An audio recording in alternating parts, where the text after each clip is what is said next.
इसराना गांव में से लाइव जुड़े हुए हैं और मैं बता दूं आज बहुत ही बड़ा दिन है और बाबा भीमराव अंबेडकर जी का हर साल के भांति आज भी बहुत ही बड़े धूमधाम से, जी हाँ, बड़े धूमधाम से इसराना गांव में 134वां जन्मोत्सव मनाया गया है। तो यहाँ के जो मुख्य अतिथि है डॉक्टर बोरिया जी पहुंचे हुए थे और हमारे गांव के जो सरपंच है राजेश जागलान जी, जी हाँ, राजेश जागलान जी भी यहाँ पे पहुंचे हुए हैं। तो फिलहाल हमारे साथ मौजूद है, तो उनसे बातचीत करेंगे कि आज जो ये जयंती इसराना गांव में मनाई गई है तो उनको लेकर क्या कुछ कहेंगे। तो फिलहाल हमारे साथ मौजूद है राजेश जागलान जी। तो पहले तो नमस्कार सर। नमस्कार, आपके चैनल को धन्यवाद। जी सर। तो है जी सर, डॉक्टर भीमराव अंबेडकर जी की जयंती हर साल से पूरा गांव धूमधाम से मनाता है। 36 बिरादरी आती है मंदिर में और पूरे धूमधाम से मनाया जाता है। जी, तो थोड़ा भीमराव अंबेडकर जी के भी बारे में दो बातें बताएं हमारे दर्शकों को सर।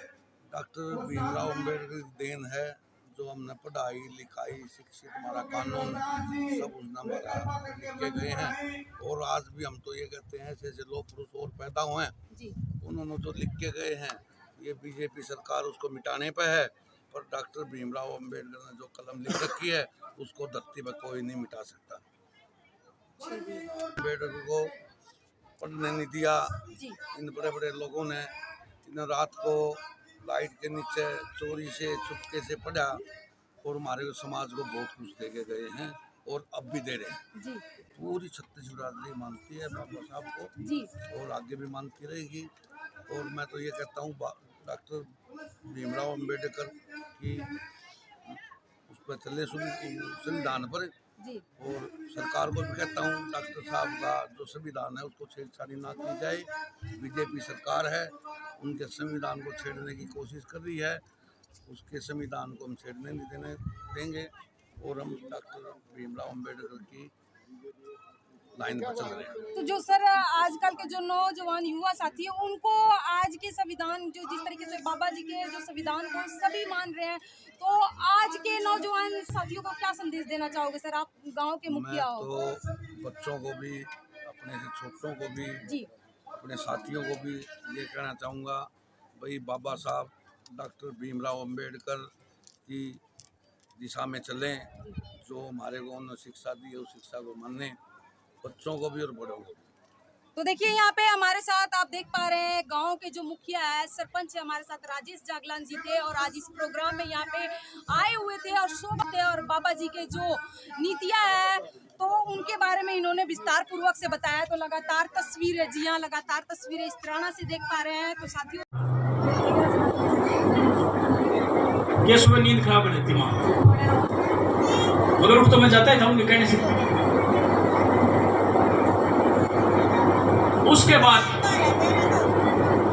अब जो स्कूलों में हमारे बच्चे जाते हैं, हम माता पिता अभिभावक कभी भी स्कूल में जाकर नहीं देखते कि बच्चा कैसी शिक्षा हासिल कर रहा है। मैं सिर्फ मंच के माध्यम से शिक्षा की बात नहीं करूंगा, मैं उत्तम उत्कृष्ट शिक्षा क्वालिटी एजुकेशन की बात करूंगा। शिक्षा तो हमारे बच्चे ग्रहण कर ही रहे हैं, 9वीं पास है, एक दरखास्त लिख नहीं सकता और हमारा बच्चा शिक्षित है।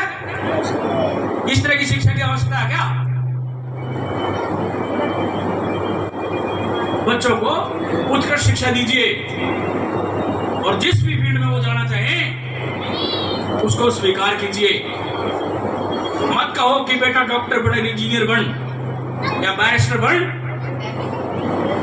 उसको हर फील्ड में जाने का अवसर दीजिए। बाबा साहब ने कितनी विकट परिस्थितियों में पढ़ करके भारत का इतना मजबूत और जटिल संविधान रचा जो आज भी आपकी रक्षा करता है। जागरण पूर्व जिलाध्यक्ष बीजेपी। आज हमारे गांव में बाबा साहब का जन्मदिन मनाया जा रहा है, उसी विषय में हम यहाँ पर आए थे। बाबा साहब के आदर्शों पे चलने के लिए, आज उनके सिद्धांतों पे चलने के लिए और अब सबको मतलब हमने कहा है कि भाई उन्होंने एक बात कही थी कि शिक्षा जो है अपने बच्चों को शिक्षा दो, नशे से दूर रहो, जब ही आप आगे आ सकते हो। वो संदेश हम आप यहाँ दे के आए हैं और हम इसे उस पे इन सबको मुबारकबाद भी दी है बाबा साहब के जन्मदिन पर। तो हर साल इसी तरीके से मनाया जाता है हर सर? साल जो रहा ये मनाया जाता है और हर जी। साल हम भी आते हैं। अच्छा जी। मेरा गांव भी यही है। राम राम जी। राम राम जी, जय भीम जी, जय भीम। तो सर क्या कुछ बताना चाहोगे, आज जो इस राणा गांव में 134वें जन्मोत्सव मनाया जा रहा है, तो उसके बारे में थोड़ा बताएं सर हमारे दर्शकों को। हम अपने बाबा साहब का बड़ी धूमधाम से जन्मदिन मनाते हैं, जी ठीक है, और हम इसको बड़े उत्सव से मनाते हैं।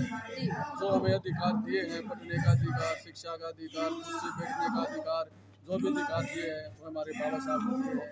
हम आपको बहुत धन्यवाद। तो हर साल इसी तरीके से मनाते हैं सर? हम बाबा साहब का हर साल बड़े उत्सव के साथ बाबा साहब का जन्मदिन मनाते हैं। सर बताया जा रहा है यहाँ पे भंडारे की भी व्यवस्था की गई यहाँ है। भंडारे की, यहाँ कम से कम 2000 आदमियों की भंडारे की व्यवस्था की गई है। जी तो आज मुख्य अतिथि के रूप में कौन पहुंचे थे सर यहाँ आज पे? यहाँ पर डॉक्टर बोरिया साहब जी हमारे मुख्य अतिथि के रूप में पहुंचे। जी क्या नाम है सर आपका? अशोक कुमार। अशोक कुमार जी हमारे साथ मौजूद हैं। तो सर आप भी बताएं सर, आज जो जन्मोत्सव है बाबा जी का, उसके बारे में बताएं सर थोड़ी सी। आज डॉक्टर भीमराव अम्बेडकर साहब जी का जन्मदिन है जी और बड़े उत्सव से हम इसको मना रहे हैं। हर साल इसी तरह मनाया जाता है और आज के मुख्य अतिथि डॉक्टर ओम प्रकाश बोरिया जी और राजकुमार बोरिया जी और अपने बीजेपी अध्यक्ष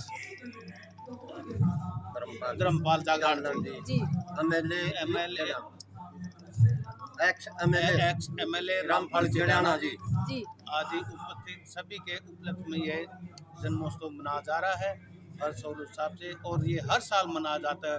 और यहाँ पर खाने पीने की व्यवस्था की है कम से कम 2-2,500 व्यक्तियों की। जी तो अगर भंडारे की बात करें तो भंडारे शुरू हो चुके सर? अभी थोड़ी देर के बाद में भंडारा शुरू हो जाएगा। जी सर। तो सर ये बताएं, विस्तार पूर्वक बताएं कि जो बाबा जी का जयंती क्यों मनाया जाता है सर? बाबा जी की जयंती इसलिए मनाई जाती है जी, बाबा जी ने हमारे को बहुत ज्यादा अधिकार दिए हैं, उन्हीं की वजह से हम यहाँ तक पहुँचे हैं। जी उन हमारे लिए इतना कुछ किया है जी जो हम आज शायद अपने बच्चों के लिए नहीं कर सकते। उन पूरे समाज को जोड़ा है, बड़े दलदल से निकाला है। और ये प्रोग्राम जी पूरे हम ब्लॉक स्तर पर बाबा साहब का मना रहे हैं जी हर साल हम इसी तरह मनाते आ रहे हैं।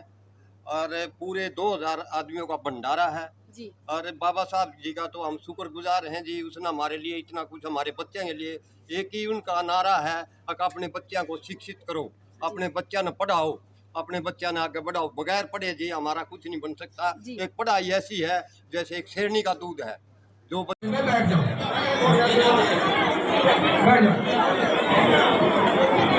सभी माताओं बहनों से, बुजुर्गों से, नौजवान साथियों से मेरी अपील है। बीएससी के हैं, बीकॉम के हैं, बीएड के हैं, एमएड के हैं, बीएससी के, बीकॉम के, बीएड के, एमएड के, वो सभी विद्यार्थी अपना जो है इनाम दे। आसपास के सभी गाँव के निवासियों से मेरी प्रार्थना है कि अगले वर्ष हम चाहते हैं कि आसपास के गांव के विद्यार्थियों को भी इनाम दे।